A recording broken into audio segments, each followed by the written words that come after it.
Bagi sahabat yang nasionalis pasti sangat menginginkan Indonesia bisa menjadi negara kuat, negara berpengaruh dan menjadi pengendali dunia. Atau dalam bahasa umumnya diistilahkan Indonesia menjadi negara global player. Untuk menjadi global player harus ada yang Indonesia dominasi. Indonesia harus punya alat tawar, Indonesia harus punya alat penggentar, dan Indonesia harus ada yang didominasi. Kita menengok sebentar tentang dominasi pada setiap negara untuk bermain dan untuk mempengaruhi negara lain. Atau bahkan mempengaruhi kawasan. Atau lebih hebat lagi, mempengaruhi wilayah yang jauh dari kawasannya sendiri atau homelandnya mereka. Namun tetap mempengaruhi wilayah negara yang jauh tersebut untuk tunduk, takluk, dan taat.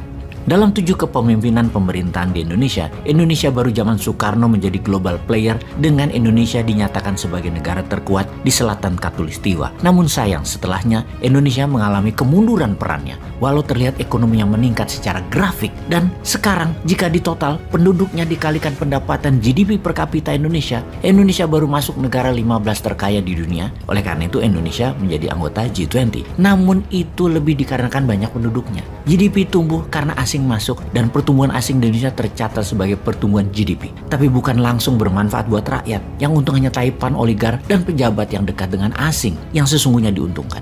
Kalau di anggota top 7 negara besar dunia atau negara anggota G7, negara kaya 7 besar dunia, jauh di atas Indonesia PDB-nya. Untuk itu, segera kita akan buktikan bahwa Indonesia pasti masuk 3 besar dalam 23 tahun ke depan. Kita kembali ke dominasi. Tiongkok mendominasi produksi produk manufaktur dan jaringan distribusi. Ada 80 pelabuhan dunia dikendalikan oleh Tiongkok. Yang akan kita bicarakan di sesi yang lain. Amerika mendominasi digital informasi dan komunikasi dengan internet WWW-nya. WA atau WhatsApp, FB, Instagram, Snapchat, search engine Google, software Microsoft, Oracle. Mereka menguasai 60% satelit dari 8.000 satelit yang ada di dunia ini. Sungguh, 60%-nya itu milik Amerika. Saudi Aramco 40% penghasil minyak dunia. Hollywood menguasai 70% film dunia. Kosmetik dan kecantikan dikuasai oleh Korea Selatan. Militer, alatnya dikuasai oleh Amerika. Yang anggaran militernya per tahunnya sama dengan anggaran militer seluruh dunia jika digabungkan. Industrial military kompleks produsen senjata merupakan 60% senjata dunia itu dikuasai Amerika.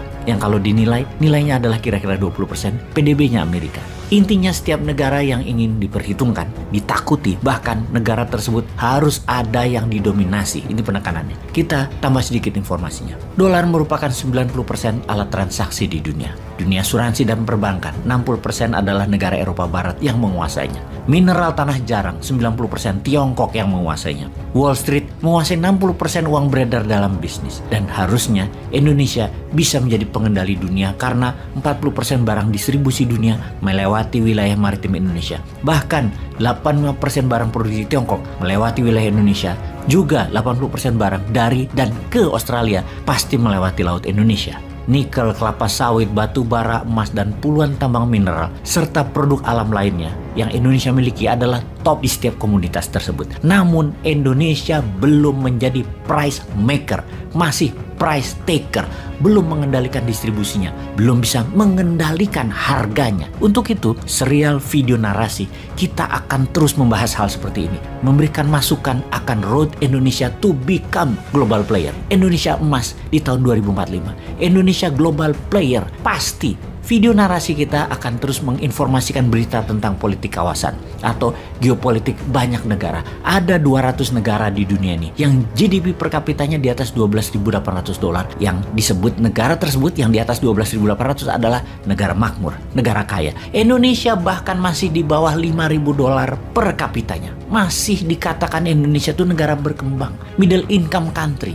Tapi segera kita akan ke sana, ke $12.800 per kapita. Atau rata-rata kalau dalam rupiah nilai tersebut saat ini adalah 190 juta rupiah. Pendapatan orang per kapita per tahunnya. Itu baru sangar. Karena Indonesia punya semua sarana untuk menjadikan Indonesia negara kaya. Rakyatnya sejahtera, rakyatnya sehat, rakyatnya pintar, dan negaranya berpengaruh. Semua kita punya sarananya. Langkah pertama adalah Indonesia kalau ingin mencapai itu semua adalah memfokuskan Indonesia menjadi negara produsen. Yaitu hasil tambang 100% harus di-refining di Indonesia. Bukan hanya menjual belikan bahan mentah atau bahan tambang setengah jadi. Seperti hanya masuk smelter. Jangan Jangan, namun harus selesai dimurnikan atau di-refining. Hal itu untuk sumber daya alam di bawah permukaan tanah. Sementara yang di atas permukaan tanah, hasil pertanian dan perkebunan harus bisa memproduksi 4 kali kebutuhan nasional agar kita bisa menjadi lumbung pangan wilayah